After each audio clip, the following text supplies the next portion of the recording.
എല്ലാ ദൈവമക്കൾക്കും ഈ ഒക്ടോബർ മാസം മാതൃഭക്തിയിലും ജപമാല ഭക്തിയിലും വളരുവാനും ആഴപ്പെടുവാനും ദൈവത്തിൻ്റെ പരിശുദ്ധാത്മാവ് നമ്മെ ഓരോരുത്തരെയും അഭിഷേകം ചെയ്യട്ടെ. ഈ ഒക്ടോബർ മാസത്തിൽ പ്രത്യേകിച്ച് ജപമാലയെക്കുറിച്ചും മാതൃഭക്തിയെക്കുറിച്ചും തിരുവചനങ്ങളിലൂടെയും സഭാത്മകമായ പഠനങ്ങളിലൂടെയും നമുക്ക് ധ്യാനിക്കാം. അത് തീർച്ചയായിട്ടും നമ്മുടെ ജപമാല പ്രാർത്ഥനയിൽ കൂടുതൽ ഊർജവും കൂടുതൽ മനോഹാരിതയും നമുക്ക് നൽകും. അതുകൊണ്ട് അതേക്കുറിച്ച് വളരെ ശ്രദ്ധയോടെ കേൾക്കുവാൻ നമ്മുടെ ഹൃദയങ്ങളെ നമുക്കൊരുക്കാം. പല മരിയൻ ധ്യാനങ്ങളിലും കൊന്തയെക്കുറിച്ചും മാതൃഭക്തിയെക്കുറിച്ചും സംസാരിക്കുമ്പോൾ ഒരുപാട് പേര് പറയാറുണ്ട്, ഇത് നേരത്തെ അറിയേണ്ടതായിരുന്നു എന്ന്. ഒന്നിനെക്കുറിച്ച് അറിയുമ്പോഴാണ് അതിൻ്റെ മുൻപിൽ നമ്മുടെ ഹൃദയം നമുക്ക് പൂർണ്ണമായും സമർപ്പിക്കുവാൻ സാധിക്കുക. പ്രത്യേകിച്ച് ജപമാലയെക്കുറിച്ച് ക്ലാസ് എടുത്ത് കഴിയുമ്പോൾ ഒരുപാട് പേര് വന്ന് പറയാറുണ്ട്, ഇതുവരെ എൻ്റെ ജപമാല പ്രാർത്ഥന യാന്ത്രികമായിട്ട് ഇങ്ങനെ പോയിക്കൊണ്ടിരുന്നു, പക്ഷെ ജപമാലയുടെ ആഴങ്ങളെക്കുറിച്ചും അതിൻ്റെ മനോഹാരിതയെക്കുറിച്ചും ഇന്ന് മനസ്സിലാക്കിയപ്പോൾ ഇനിയുള്ള എൻ്റെ ജപമാല പ്രാർത്ഥന കൂടുതൽ ആത്മാർത്ഥതയോടും കൂടുതൽ വിശ്വാസത്തോടും പ്രാർത്ഥിക്കുവാനായിട്ട് എന്നെ സഹായിക്കുമെന്ന് പറയുന്ന ഒരുപാട് സാക്ഷ്യങ്ങളെ ഓരോ ജപമാലയുടെ ക്ലാസ് കഴിയുമ്പോഴും കാണാറുണ്ട്. അതുകൊണ്ട് പ്രിയപ്പെട്ട ദൈവമക്കളെ, ഇന്ന് നാം ജീവിക്കുന്ന ഈ ലോകത്ത് മറ്റേത് കാലഘട്ടത്തെക്കാളും ജപമാല പ്രാർത്ഥനയിലും മാതൃഭക്തിയിലും വളരുവാൻ നിരവധി വെല്ലുവിളികൾ നാം നേരിട്ടുകൊണ്ടിരിക്കുന്ന സമയമാണ്. ജപമാലയ്ക്കെതിരെയും മാതൃഭക്തിക്കെതിരെയും അടിസ്ഥാനരഹിതമായിട്ടുള്ള ചോദ്യങ്ങൾ ഒരുപാട് നാം കേൾക്കാറുണ്ട്. അതൊക്കെ നമ്മെ ഒരുപാട് തെറ്റായിട്ടുള്ള ബോധ്യങ്ങളിലേക്കൊക്കെ നയിക്കുവാനുള്ള സാധ്യതയുണ്ട്. അപ്പം അതെല്ലാം ഇല്ലാതിരിക്കുന്നതിന് വേണ്ടി ഈ ഒക്ടോബർ മാസം തീർച്ചയായിട്ടും നമുക്ക് ജപമാലയെക്കുറിച്ചും മാതൃഭക്തിയെക്കുറിച്ചും ഒരുപാട് ധ്യാനിക്കുവാനുണ്ട്. പ്രത്യേകിച്ച് ഞങ്ങളിവിടെ മരിയൻ ധ്യാനങ്ങൾ ക്രമീകരിക്കാറുണ്ട് 5 ദിവസം. ഇന്നിപ്പോൾ ഡിവൈൻ ധ്യാന കേന്ദ്രത്തിൽ 1-ാം തീയതി മുതൽ 8-ാം തീയതി വരെ ഒരു മരിയോത്സവം എന്ന് പറയുന്ന ഒരു ധ്യാനം ക്രമീകരിച്ചിട്ടുണ്ട്. ഏതാണ്ട് 4000-ലേറെ പേര് ആ ധ്യാനത്തിൽ അഖണ്ഡ ജപമാലയും 24 മണിക്കൂറും ശുശ്രൂഷകളായിട്ട് ഈ 8 ദിവസങ്ങൾ കടന്നു പോവുകയാണ്. അപ്പം ഇതിലൂടെയൊക്കെ നാം മനസ്സിലാക്കേണ്ടത് ഈ കാലഘട്ടത്തിൽ നമ്മുടെ ആത്മീയമായ വളർച്ചയ്ക്കും നമ്മുടെയും നമ്മുടെ ഭവനങ്ങളുടെയും സംരക്ഷണത്തിനൊക്കെ വേണ്ടി ഒരുപാട് നാം ജപമാല പ്രാർത്ഥന ചൊല്ലേണ്ടിയിരിക്കുന്നു. മാർപ്പാപ്പ പറഞ്ഞിട്ടുണ്ട്, മറിയത്തിൻ്റെ കണ്ണുകളിലൂടെ ക്രിസ്തുവിൻ്റെ മുഖം ധ്യാനിക്കുവാനുള്ള ഏറ്റവും മനോഹരമായ പ്രാർത്ഥനയാണ് ജപമാല പ്രാർത്ഥന. അതുകൊണ്ട് 2002 സെപ്റ്റംബർ 29 സാർവത്രിക സഭയ്ക്ക് ജോൺ പോൾ മാർപ്പാപ്പ, വിശുദ്ധ ജോൺ പോൾ രണ്ടാമൻ മാർപ്പാപ്പ നൽകിയ സന്ദേശം ജപമാലയെക്കുറിച്ചായിരുന്നു. അതിൽ 5 കാര്യങ്ങളാണ് മാർപ്പാപ്പ നമ്മോട് പറയുന്നത്. അത് നമുക്കൊന്ന് ശ്രദ്ധയോടെ കേൾക്കാം. 1, ജപമാല ലോക സമാധാനത്തിനും വിശുദ്ധ നാടിൻ്റെ സമാധാനത്തിനും വേണ്ടി പ്രാർത്ഥിക്കണം. 2, ജപമാല ലളിതമെങ്കിലും മറിയത്തിൻ്റെ കണ്ണുകളിലൂടെ ക്രിസ്തുവിനെ വീക്ഷിച്ചുകൊണ്ട് അവിടുത്തെ മുഖം ധ്യാനിക്കുന്നതിനുള്ള ആഴത്തിലുള്ള പ്രാർത്ഥനയാണ്.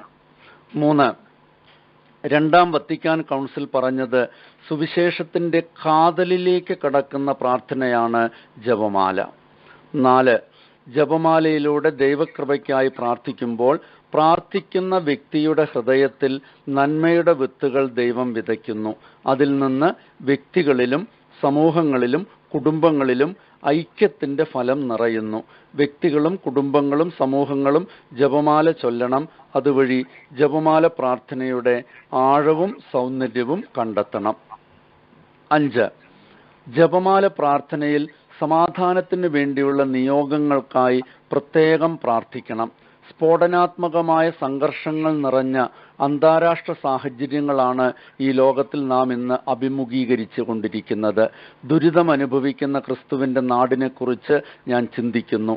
അവിടങ്ങളിൽ സമാധാനമുണ്ടാകുവാൻ വേണ്ടി നാം ഓരോരുത്തരും പ്രത്യേകം വ്യക്തിപരമായും കുടുംബത്തിലും സമൂഹത്തിലും ജപമാല പ്രാർത്ഥിക്കണം. ദൈവത്തിന് മാത്രമേ സമാധാനത്തിന് വേണ്ടിയുള്ള പ്രചോദനം മനുഷ്യഹൃദയങ്ങളിൽ നൽകുവാൻ സാധിക്കുകയുള്ളൂ. ഭൂമിയിലെ വിവിധ ഭാഗങ്ങളിൽ നിന്ന് സമാധാനത്തിന് വേണ്ടിയുള്ള പ്രാർത്ഥനകൾ അവിടുത്തെ സന്നിധിയിലേക്ക് ജപമാല പ്രാർത്ഥനയിലൂടെ ഉയരേണ്ടത് എന്നത്തെക്കാളുമേറെ ഇന്ന് ആവശ്യമാണ്. ഈ വീക്ഷണത്തിൽ ഇന്ന് ഈ കാലഘട്ടത്തിൽ ജപമാല ഏറ്റവും അധികം ആവശ്യമായ പ്രാർത്ഥനാ രൂപമായി തീരുകയാണ്. ജപമാല പ്രാർത്ഥന കുടുംബങ്ങളിൽ പുനരാരംഭിക്കുകയും കുടുംബ ബന്ധങ്ങളിൽ കർത്താവിൻ്റെ സമാധാനം അതുവഴി സമൃദ്ധമായി ഒഴുകുകയും ചെയ്യും. ഇനി 2002 ഒക്ടോബർ 12 ആ ദിവസത്തിൻ്റെ പ്രത്യേകത നമുക്കറിയാം. കന്യകാമറിയത്തിൻ്റെ ജപമാല എന്ന അപ്പസ്തോലിക ലേഖനം സഭയിൽ ഔദ്യോഗികമായിട്ട് പ്രഖ്യാപിച്ചിട്ടുള്ളത് 2002 ഒക്ടോബർ 12 അതിൽ വിശുദ്ധ ജോൺ പോൾ രണ്ടാമൻ മാർപ്പാപ്പ വീണ്ടും ജപമാലയെക്കുറിച്ച് 6 കാര്യങ്ങളാണ് നമ്മോട് പങ്കുവെച്ചത്. 1, യേശുവാണ് കർത്താവും രക്ഷകനും വഴിയും സത്യവും ജീവനുമെന്ന് ലോകത്തോട് പ്രഘോഷിക്കുവാൻ സഭ ആഴത്തിലേക്ക് നീക്കി വലയിറക്കണം. ഈ ആത്മീയ യാത്രയിൽ ലയിച്ചു ചേരുന്ന മനോഹരമായ പ്രാർത്ഥനയാണ് ജപമാല. 2, ജപമാല അതിൻ്റെ തനി സ്വഭാവത്തിൽ വ്യക്തമായും മരിയൻ രീതിയിൽ ഉള്ളതാണെങ്കിലും അത് കാതലിൽ ക്രിസ്തു കേന്ദ്രീകൃതമായ പ്രാർത്ഥനയാണ്. സുവിശേഷ സന്ദേശം മുഴുവനായും ജപമാലയിൽ ഉൾക്കൊള്ളുന്നുണ്ട്. 3, ജപമാല ക്രിസ്തുവിൻ്റെ മുഖത്തിൻ്റെ മനോഹാരിതയെക്കുറിച്ച് ധ്യാനിക്കുന്നതിലേക്കും അവിടുത്തെ സ്നേഹത്തിൻ്റെ ആഴങ്ങൾ അനുഭവിക്കുന്നതിലേക്കും ക്രൈസ്തവ ജനത്തെ നയിക്കുന്നു. 4, എൻ്റെ അനവധി മുൻഗാമികൾ ജപമാല പ്രാർത്ഥനയ്ക്ക് വലിയ പ്രാധാന്യം കൊടുത്തിട്ടുണ്ട്. ലിയോ 13 മാർപ്പാപ്പ 1883 സെപ്റ്റംബർ 1 സുപ്രീമി അപ്പസ്തോലറ്റസ് ഒഫീസിയോ എന്ന ചാക്രിക ലേഖനത്തിൽ സമൂഹത്തെ ബാധിക്കുന്ന തിന്മകൾക്കെതിരെ ഫലപ്രദമായ ആത്മീയ ആയുധമായി ജപമാലയെ നിർദ്ദേശിച്ചു. പ്രത്യേകിച്ച് ഇന്ന് ലോകം മുഴുവനിലും മദ്യപാനം, ഭ്രൂണഹത്യ, കുടുംബത്തകർച്ചകൾ, ലൈംഗിക അരാജകത്വം, മൊബൈൽ, ഇന്റർനെറ്റ് അതുപോലുള്ള ബന്ധനങ്ങളിൽ കുടുങ്ങിയിരിക്കുന്നവര്, അഴിമതി, സ്വാർത്ഥത, വെറുപ്പ്, ആത്മഹത്യ ഇതുപോലെയുള്ള സമൂഹത്തെ ബാധിക്കുന്ന തിന്മകൾക്കെതിരെ ഫലപ്രദമായി ഉപയോഗിക്കേണ്ട ആത്മീയ ആയുധമാണ് ജപമാല. 2ാം വത്തിക്കാൻ കൗൺസിലിന്റെ ചൈതന്യത്തിൽ പോൾ 6 മാർപ്പാപ്പ തന്റെ മരിയാലിസ് കുൾത്തൂസ് എന്ന അപ്പസ്തോലിക ആഹ്വാനത്തിൽ ജപമാല സുവിശേഷ അധിഷ്ഠിതമായ പ്രാർത്ഥനയാണെന്നുള്ളതിന് ഊന്നൽ നൽകി. ഇരുട്ടിലും വായിക്കാൻ പറ്റുന്ന സുവിശേഷമാണ് കൊന്തയെന്ന് സഭാപിതാക്കന്മാർ ജപമാലയെക്കുറിച്ച് പറഞ്ഞിട്ടുണ്ട്. ദൈവമാതാവ് വഴി മനുഷ്യരെ ദൈവവുമായി യോജിപ്പിക്കുന്ന സുവർണ ശൃംഖലയാണ് ജപമാല. 5, എൻ്റെ ചെറുപ്പകാലം മുതൽ ആത്മീയ ജീവിതത്തിൽ ജപമാലയ്ക്ക് വലിയ പ്രാധാന്യവും സ്ഥാനവും ഉണ്ടായിരുന്നു. സന്തോഷത്തിലും പ്രതിസന്ധികളിലും ജപമാല എന്നോടൊപ്പം ഉണ്ടായിരുന്നു. എല്ലാ ക്ലേശങ്ങളിലും ജപമാല ഞാൻ സമർപ്പിച്ചിട്ടുണ്ടായിരുന്നു. എല്ലായ്പ്പോഴും ജപമാല പ്രാർത്ഥനയിൽ ആശ്വാസം ഞാൻ കണ്ടിട്ടുണ്ടായിരുന്നു. 24 വർഷങ്ങൾക്ക് മുൻപ് 1979 ഒക്ടോബർ 29 എന്നെ പത്രോസിന്റെ സിംഹാസനത്തിലേക്ക് തിരഞ്ഞെടുക്കപ്പെട്ട് 2 ആഴ്ചകൾക്ക് ശേഷം ഹൃദയം തുറന്ന് ഞാൻ ലോകത്തോട് ഏറ്റുപറഞ്ഞു, ജപമാലയാണ് എൻ്റെ ഏറ്റവും പ്രിയങ്കരമായ പ്രാർത്ഥന, വിശിഷ്ടമായ പ്രാർത്ഥന. അതിനാൽ വ്യക്തികളുടെ, കുടുംബങ്ങളുടെ, രാഷ്ട്രങ്ങളുടെ, സഭയുടെ, സകല മനുഷ്യരുടെ, നമ്മുടെ വ്യക്തിപരമായ എല്ലാ ആവശ്യങ്ങളും ജപമാലയുടെ സമർപ്പിക്കുവാൻ നമുക്ക് സാധിക്കണം. അപ്പോൾ ജപമാല എന്ന ലളിതമായ പ്രാർത്ഥനയിലൂടെ മനുഷ്യ ജീവിതത്തെ മാറ്റിമറിക്കുവാൻ നമുക്ക് സാധിക്കും. ഇന്ന് പത്രോസിന്റെ പിൻഗാമി എന്നുള്ള നിലയിൽ എൻ്റെ സേവനത്തിൻ്റെ 25ാം വർഷം ആരംഭിക്കുമ്പോൾ ജപമാലയിലൂടെ അനുഗ്രഹീത കന്യകയിൽ നിന്ന് സ്വീകരിച്ച എല്ലാ അനുഗ്രഹങ്ങൾക്കും പരിശുദ്ധ അമ്മ പറഞ്ഞതുപോലെ എൻ്റെ ആത്മാവ് കർത്താവിനെ മഹത്വപ്പെടുത്തുന്നു. കർത്താവിന് ഞാൻ നന്ദി പറയുന്നു. തോത്തൂസ് തൂസ്, പൂർണ്ണമായും അങ്ങയുടെ. 6ാമത് പറഞ്ഞത്, ജപമാല ചൊല്ലുക എന്ന് പറഞ്ഞാൽ മറിയത്തിന്റെ കണ്ണുകളിലൂടെ ക്രിസ്തുവിന്റെ മുഖം ധ്യാനിക്കുകയാണ്. ജപമാലയെ തെറ്റായ വിധത്തിൽ വില കുറച്ച് കാണിക്കുകയും തന്മൂലം ഇളം തലമുറയെ ജപമാല അഭ്യസിപ്പിക്കാതിരിക്കുകയും ചെയ്യുന്ന അപകടകരമായ പ്രതിസന്ധിയെ നാം നേരിടണം. ഇളം തലമുറയെ ജപമാല അഭ്യസിപ്പിക്കണം. സമാധാന രാജാവായ ക്രിസ്തുവിലേക്ക് നമ്മുടെ ദൃഷ്ടികൾ പതിപ്പിക്കാൻ ജപമാല പ്രാർത്ഥനയിലൂടെ ക്രിസ്ത്യാനികൾ വിളിക്കപ്പെട്ടിരിക്കുന്നു. നീതിയുടെയും സമാധാനത്തിൻ്റെയും ചിന്തകൾ, പ്രവൃത്തികൾ എല്ലാവരുടെയും ഹൃദയത്തിൽ നിറയുന്നതിന് വേണ്ടി പ്രത്യേകം നാം ഓരോരുത്തരും അനുദിന ജീവിതത്തിൽ ജപമാല പ്രാർത്ഥിക്കണം.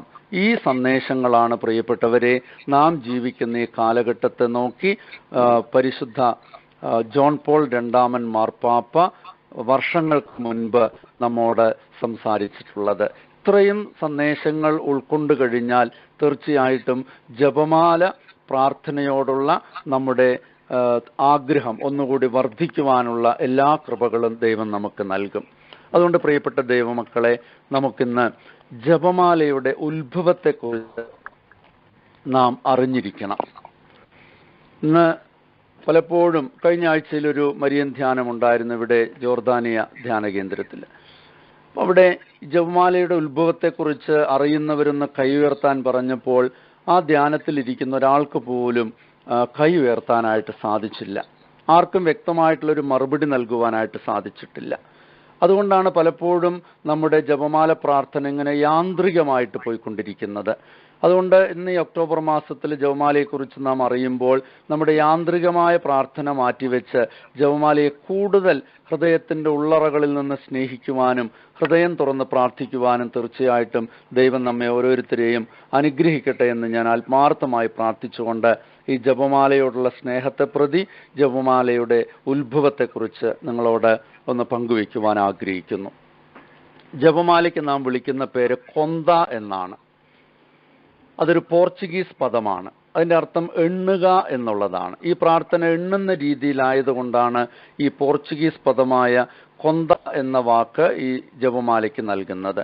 ഇംഗ്ലീഷിൽ ഇതിനെ റോസറി എന്നാണ് വിളിക്കുന്നത്. അതിൻ്റെ അർത്ഥം ഇറ്റ് ഈസ് റോസ് ഗാർഡൻ എന്ന അർത്ഥമാണ്. സിംബൽ ഓഫ് ജോയ്, സമാധാനത്തിൻ്റെ പ്രതീകമായ റോസ്. നമുക്കറിയാം ജപമാല സമാധാനത്തിൻ്റെ ആയുധമായതുകൊണ്ടാണ് ഇതിന് റോസറി എന്ന പേര് ഇട്ടിരിക്കുന്നത്. ഇന്ന് നാം പ്രാർത്ഥിക്കുന്ന ഈ ജപമാല ഈ രീതിയിൽ സഭയിൽ ഔദ്യോഗികമായിട്ട് രൂപം കൊടുത്തത് 12 മുതൽ 16 വരെയുള്ള നൂറ്റാണ്ടുകളിലാണ്. ഈ രീതിയിൽ ജപമാല പ്രാർത്ഥിക്കണമെന്ന് സഭയിൽ ഔദ്യോഗികമായിട്ട് പ്രഖ്യാപിച്ചിട്ടുള്ളത്.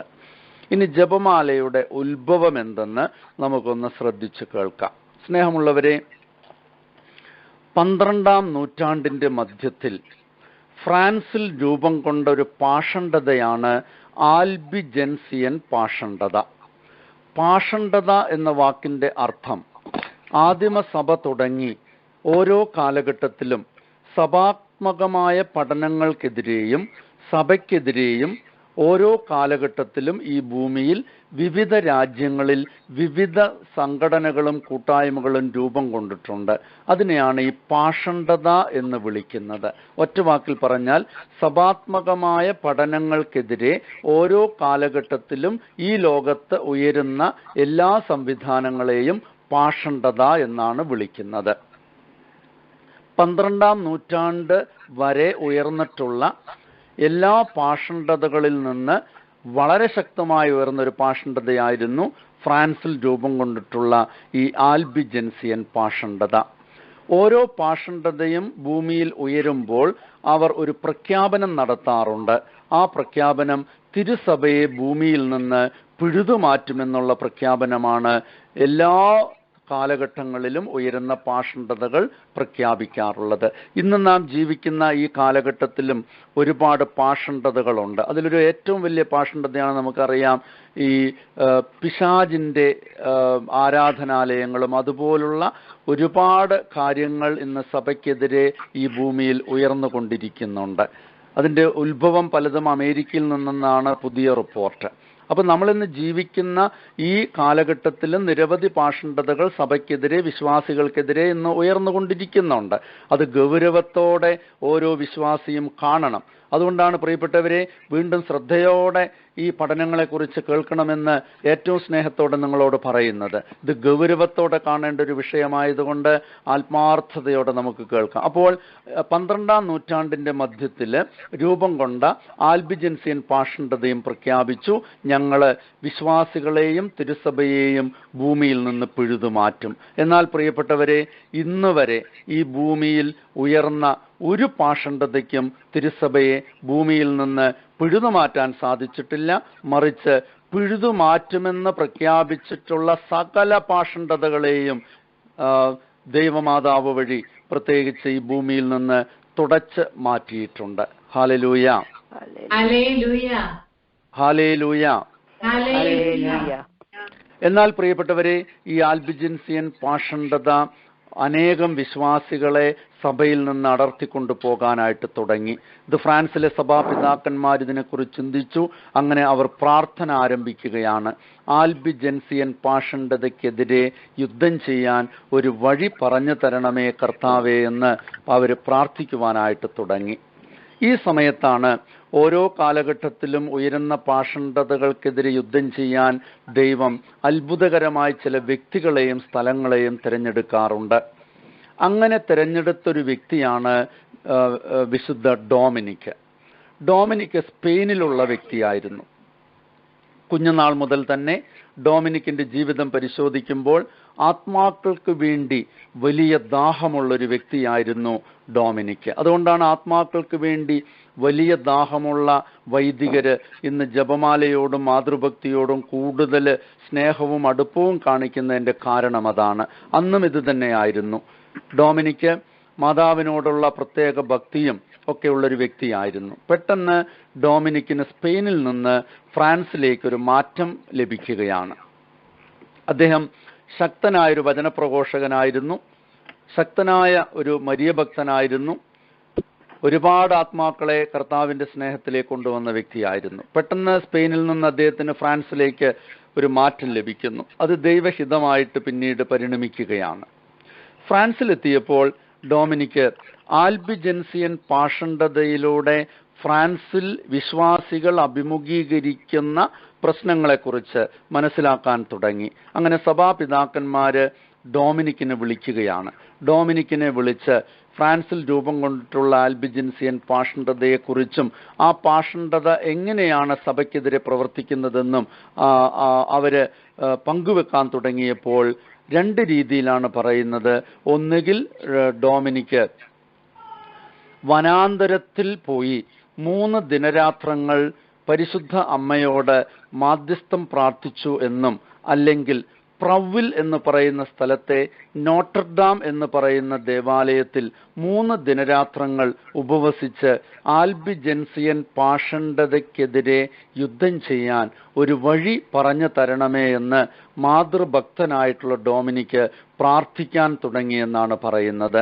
അങ്ങനെ 3-ാം നാൾ പ്രാർത്ഥനയുടെ മധ്യേ പരിശുദ്ധ കന്യകാമറിയം ദൂതരോടൊപ്പം ദർശനത്തിൽ ഡൊമിനിക്കിന് പ്രത്യക്ഷപ്പെട്ട് ഒരു ചോദ്യം ചോദിച്ചു എന്നാണ് പറയുന്നത്.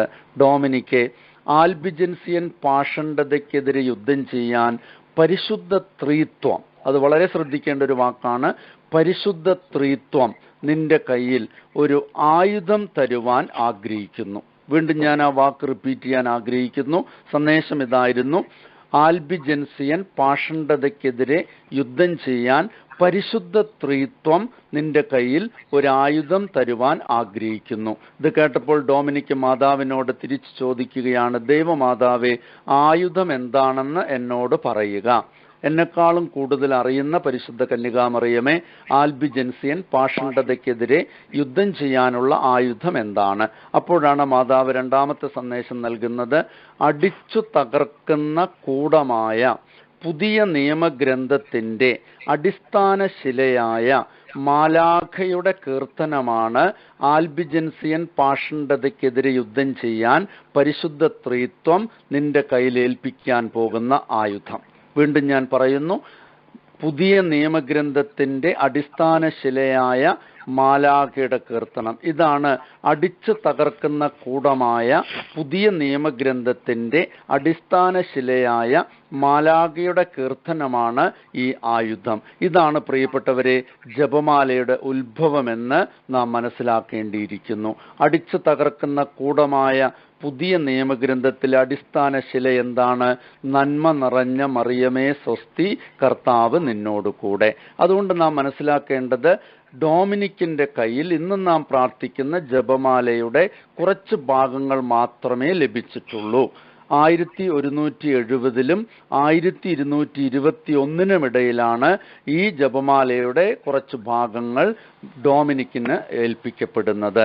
പിന്നീട് നാം കാണുന്നത് ഈ സന്ദേശം ഉൾക്കൊണ്ടുകൊണ്ട് ഡൊമിനിക്ക് പിന്നീട് ഈ ആയുധം കയ്യിലേന്തി വ്യക്തിപരമായി പ്രാർത്ഥിക്കുവാനും സമൂഹങ്ങളെയും ദേശങ്ങളെയും കുടുംബങ്ങളെയും ഒക്കെ ഈ അടിച്ചു തകർക്കുന്ന കൂടമായ ഈ മനോഹരമായ പ്രാർത്ഥനയിലേക്ക് നയിക്കുകയും ചെയ്തു. ഡൊമിനിക്കിന്റെ ജീവിതത്തിൽ നാം ഡൊമിനിക്കിനെ കുറിച്ചുള്ള ഒരുപാട് പുസ്തകങ്ങൾ നമുക്ക് ലഭിക്കാം. അതിനകത്ത് വായിക്കുമ്പോഴൊക്കെ ജപമാല പ്രാർത്ഥിക്കുന്ന സമയങ്ങളിൽ പ്രപഞ്ചശക്തിക്ക് അതീതമായിട്ടുള്ള ചില കാര്യങ്ങൾ പോലും ഡൊമിനിക്കിന്റെ പ്രസംഗ സമയത്ത് സംഭവിക്കുന്നതായിട്ട് ചരിത്രം രേഖപ്പെടുത്തിയിട്ടുണ്ട്. അങ്ങനെ തീഷ്ണതയോടുകൂടി മാതാവ് പരിശുദ്ധ ത്രിത്വത്തിലൂടെ ഡൊമിനിക്കിന്റെ കയ്യിൽ ഏൽപ്പിച്ചിട്ടുള്ള ആൽബിജൻസിയൻ പാഷണ്ഡതയുടെ തല തകർക്കാൻ അടിച്ചു തകർക്കുന്ന കൂടമായ ഈ ജപമാല കയ്യിലേന്തി ഡൊമിനിക്ക് മരിക്കുന്നത് വരെയും ഈ ജപമാല പ്രാർത്ഥന ഉണ്ടായിരുന്നു. പിന്നീട് പ്രിയപ്പെട്ടവരെ നാം കാണുന്നത് ഈ ഭൂമിയിൽ നിന്ന് തിരുസഭയെ തുടച്ചു മാറ്റുമെന്ന് പ്രഖ്യാപിച്ചിട്ടുള്ള ആൽബിജൻസിയൻ പാഷണ്ഡത ഈ ഭൂമിയിൽ നിന്ന് തുടച്ച് മാറ്റപ്പെട്ടു. Praise the Lord. ഒന്ന് സ്വരമുയർത്തി പ്രൈസ് ദി ലോർഡ്. പിന്നീട് ഒരു കാലഘട്ടം വന്നപ്പോൾ ജപമാല പ്രാർത്ഥനയോട് ആരംഭത്തിലുണ്ടായിരുന്ന തീഷ്ണത നഷ്ടപ്പെടാൻ തുടങ്ങി. ഒറ്റവാക്കിൽ പറഞ്ഞാൽ ജപമാല കുഴിച്ചു മൂടപ്പെട്ട അവസ്ഥയായി. ഈ സമയത്താണ് 13-ാം നൂറ്റാണ്ടിന്റെ ആരംഭ കാലഘട്ടത്തിൽ യൂറോപ്പിൽ ഒരു വലിയ പകർച്ചവ്യാധി പിടിപെട്ടു. മനുഷ്യരെല്ലാം മരിച്ചു വീഴാൻ തുടങ്ങി. കുറെ കഴിഞ്ഞപ്പോൾ ഗ്രാമങ്ങളിലും പട്ടണങ്ങളിലും മനുഷ്യരില്ലാത്ത അവസ്ഥ യൂറോപ്പിലെ ചില ഭാഗങ്ങളിൽ ഉണ്ടായി എന്നാണ് പറയപ്പെടുന്നത്. അങ്ങനെ യൂറോപ്പിൽ ആഞ്ഞടിച്ചിട്ടുള്ള ഈ പകർച്ചവ്യാധിയിൽ നിന്ന് മോചനം ലഭിക്കുന്നതിന് വേണ്ടി മരിയ ഭക്തര് യൂറോപ്പിലെ വിവിധ ഭാഗങ്ങളിൽ ദേവാലയങ്ങളിൽ പ്രാർത്ഥന ആരംഭിച്ചു എന്നാണ് പറയുന്നത്.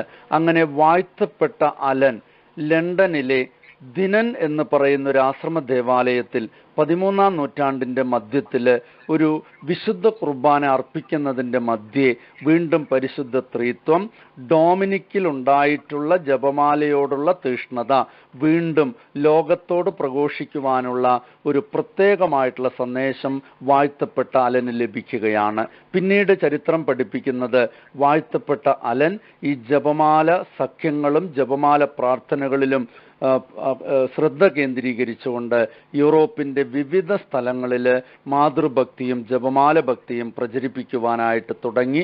അങ്ങനെ ആയിരക്കണക്കിന് ജപമാല സഖ്യങ്ങൾ യൂറോപ്പിൽ വാഴ്ത്തപ്പെട്ട അലനിലൂടെ തുടങ്ങാൻ ആരംഭിച്ചു എന്നാണ് ചരിത്രം പഠിപ്പിക്കുന്നത്. പിന്നീട് പ്രിയപ്പെട്ടവരെ നാം കാണുന്നത് യൂറോപ്പിൽ ഉണ്ടായിരുന്ന ഈ പകർച്ച വ്യാധി യൂറോപ്പിനെ വിട്ടുപോവുകയും പരിശുദ്ധ അമ്മയുടെ പ്രത്യേകമായ ഇടപെടൽ യൂറോപ്പിൽ ഉണ്ടാവുകയും ചെയ്തു. അതുകൊണ്ടാണ് ഈ കാലഘട്ടത്തിൽ ഏറ്റവും കൂടുതൽ മരിയൻ അപ്പാരിഷൻ നടക്കുന്നത് യൂറോപ്പിലാണ്. പ്രത്യേകിച്ച് യൂറോപ്പിനെയാണ് പ്രത്യേകിച്ച് ഈ മാതൃഭക്തിയിലും ജപമാല ഭക്തിയിലും ആഴപ്പെടുത്തുന്നതിന് വേണ്ടി 13-ാം നൂറ്റാണ്ട് മുതൽ പ്രത്യേകം ദൈവത്തിന്റെ ആത്മാവ് ഇടപെട്ടത്.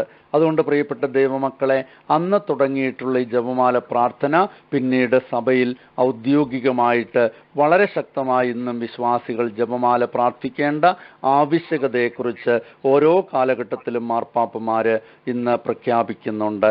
ഈ അവസ്ഥ മനസ്സിലാക്കി നമ്മുടെയും അനുദിന ജീവിതത്തിൽ ഈ ജപമാല ഇന്ന് നാം ജീവിക്കുന്ന ഈ ലോകത്തിൽ ഏറ്റവും കൂടുതൽ പ്രാർത്ഥിക്കേണ്ട ഒരു പ്രാർത്ഥനാ രൂപമായിട്ട് കാണണമെന്നുള്ള ഈ ആഹ്വാനം ഉൾക്കൊണ്ടുകൊണ്ട് ആത്മാർത്ഥമായി ജപമാല പ്രാർത്ഥിക്കുവാൻ പ്രിയപ്പെട്ടവരെ നമുക്ക് സാധിക്കണം. ഇനി ഈ ജപമാലയ്ക്കെതിരെ അടിസ്ഥാനരഹിതമായിട്ടുള്ള 4 കാര്യങ്ങളാണ് പലപ്പോഴും നാം കേൾക്കാറുള്ളത്.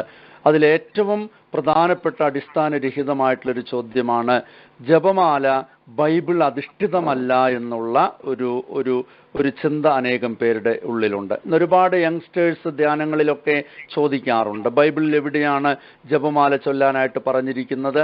അതുകൊണ്ട് ജപമാല ബൈബിൾ അധിഷ്ഠിതമല്ല, ഈ ജപമാല പ്രാർത്ഥനയുടെ ആവശ്യമില്ല. ഇങ്ങനെ ഒരുപാട് ചോദ്യങ്ങൾ ജപമാലയ്ക്കെതിരെയുണ്ട്. പ്രിയപ്പെട്ടവരെ, നാം മനസ്സിലാക്കുക, ബൈബിളിൽ ഇല്ലാത്ത ഒന്നും പ്രിയപ്പെട്ടവരെ ജപമാലയിലില്ല. അത് നാം ഇനി വരുന്ന ക്ലാസ്സിൽ മനസ്സിലാക്കാൻ പോവുകയാണ്. ബൈബിൾ അധിഷ്ഠിതമല്ല, ജപമാല ബൈബിൾ അധിഷ്ഠിതമല്ല എന്ന് ആരെങ്കിലും പ്രഖ്യാപിച്ചാൽ അതിനൊറ്റ മറുപടിയുള്ളൂ, ഈ പ്രഖ്യാപിക്കുന്ന ആൾക്ക് ബൈബിൾ എന്തെന്നൊട്ടും അറിയില്ല എന്നാണ് നാം മനസ്സിലാക്കേണ്ടത്.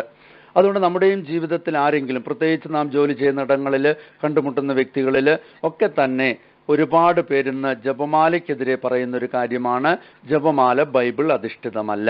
എന്നാൽ അതിനുള്ള മറുപടി നമുക്ക് കൊടുക്കാൻ പലപ്പോഴും പറ്റുന്നില്ല, കാരണം നാം ഇത് അറിയാത്തത് കൊണ്ടാണ്. അതുകൊണ്ട് ജപമാലയിലെ പ്രാർത്ഥനകൾ ബൈബിൾ അധിഷ്ഠിതമാണെന്ന് ഓരോ പ്രാർത്ഥനയിലൂടെയും നാം വരുന്ന ക്ലാസ്സിൽ മനസ്സിലാക്കാൻ പോവുകയാണ്. ഇനി രണ്ടാമത് ജപമാലയ്ക്കെതിരെയുള്ള അടിസ്ഥാനരഹിതമായൊരു ചോദ്യമാണ്, ജപമാല പ്രാർത്ഥന മരിയൻ ആരാധനയാണ്, അതുകൊണ്ട് ദൈവത്തെ മാത്രമേ ആരാധിക്കാവൂ, ജപമാല പ്രാർത്ഥനയിലൂടെ നാം മാതാവിനെ ആരാധിക്കുന്നു എന്ന ഒരു അടിസ്ഥാനരഹിതമായ ചോദ്യമുണ്ട്. 3, മാതാവിന് ജപമാല ചൊല്ലുന്നത് വഴി ദൈവത്തെക്കാളും കൂടുതൽ പ്രാധാന്യം കൊടുക്കുന്നു എന്നുള്ള അടിസ്ഥാനരഹിതമായ ചോദ്യം.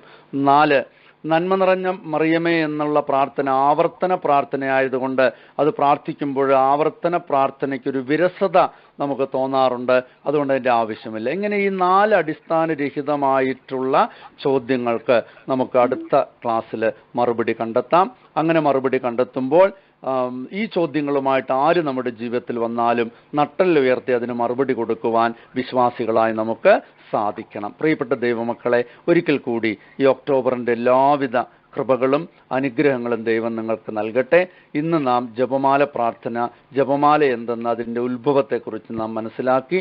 ആൽബിജൻസിയൻ പാഷണ്ഡതയ്ക്കെതിരെ ഉയർന്നിട്ടുള്ള ശക്തമായൊരു ആയുധമായിട്ട് ജപമാല പ്രിയപ്പെട്ടവരെ 12ാം നൂറ്റാണ്ടിൽ ഈ ലോകത്ത് ഉയർന്നു. ഇന്നും നിരവധി പാഷണ്ഡതകൾ സഭയ്ക്കെതിരെയുണ്ട്. അതിനെതിരെ വിശ്വാസികൾ കയ്യിലെടുക്കേണ്ട ഏറ്റവും ശക്തമായ ആയുധമാണ് ജപമാലയെന്ന് ഈ കാലഘട്ടത്തിലെ മാർപ്പാപ്പന്മാർ വ്യക്തമായി നമുക്ക് മുന്നറിയിപ്പ് തന്നിട്ടുണ്ട്. അതിലേറ്റവും കൂടുതൽ ജപമാലയെക്കുറിച്ച് നമുക്ക് പങ്കുവെച്ച് തന്നത് വിശുദ്ധ ജോൺ പോൾ രണ്ടാമൻ മാർപ്പാപ്പയാണ്. എല്ലാറ്റിനും നമുക്ക് ദൈവത്തിന് നന്ദി പറയാം.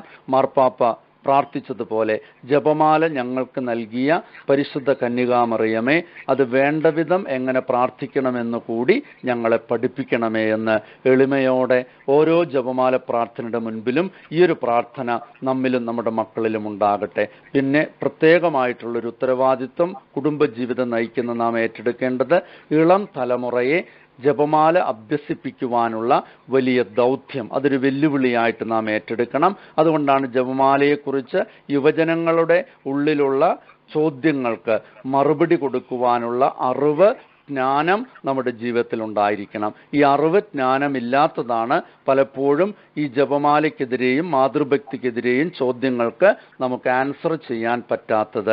ദൈവം നിങ്ങളെ അനുഗ്രഹിക്കട്ടെ. ഈ ചാവറ മിനിസ്ട്രിയുടെ കൂട്ടായ്മയിൽ ഏറ്റവും ശക്തമായിട്ടുള്ളൊരു പ്രാർത്ഥനയാണ് ജപമാല. അതുകൊണ്ടാണ് ഓരോ ആഴ്ചയിലും ഓരോ ദിവസവും ഈ ജപമാല പ്രാർത്ഥനയിൽ നാം ആയിരിക്കുന്നത്. നമ്മൾ ഈ ജപമാല പ്രാർത്ഥനയിലൂടെ അർപ്പിക്കുന്ന സകല പ്രാർത്ഥനകൾക്കും ദൈവമായ കർത്താവ് ഉത്തരമരുളുമെന്നുള്ള ആഴമായ ബോധ്യത്തോടുകൂടി ഇന്നത്തെ ക്ലാസ് ഞാനിവിടെ നിർത്തുന്നു. നമുക്ക് ഈ സമയം 2 കരങ്ങളും തുറന്നു പിടിച്ച് സ്തുതിച്ച് പ്രാർത്ഥിച്ച് ആശീർവാദം സ്വീകരിക്കാം. എല്ലാ മക്കളും 2 കരങ്ങളും തുറന്നു പിടിച്ച് സ്തുതിച്ച് പ്രാർത്ഥിച്ചേ. Hallelujah, hallelujah, hallelujah, hallelujah. സമയത്ത് രോഗശാന്തിയുടെ ശക്തിയാൽ അവിടെ പ്രാർത്ഥിക്കുന്നു. ഇന്ന് വിശുദ്ധ വിശ്വാസിയുടെ പ്രത്യേകമായ അനുഗ്രഹം നമ്മളോട് കൂടി ഉണ്ടായിരിക്കട്ടെ. നമ്മുടെ കർത്താവ് യേശു മിശിഹായുടെ കൃപയും പിതാവായ ദൈവത്തിന്റെ സ്നേഹവും പരിശുദ്ധാത്മാവിന്റെ സഹവാസവും വിശുദ്ധ കൊച്ചുരഹസ്യ പുണ്യവതിയുടെ പ്രത്യേകമായ മാധ്യസ്ഥവും നാം എല്ലാവരും നമ്മുടെ കുടുംബങ്ങളോട് കൂടി ഉണ്ടായിരിക്കട്ടെ, ഇപ്പോഴും എപ്പോഴും എന്നേക്കും. ആമേൻ.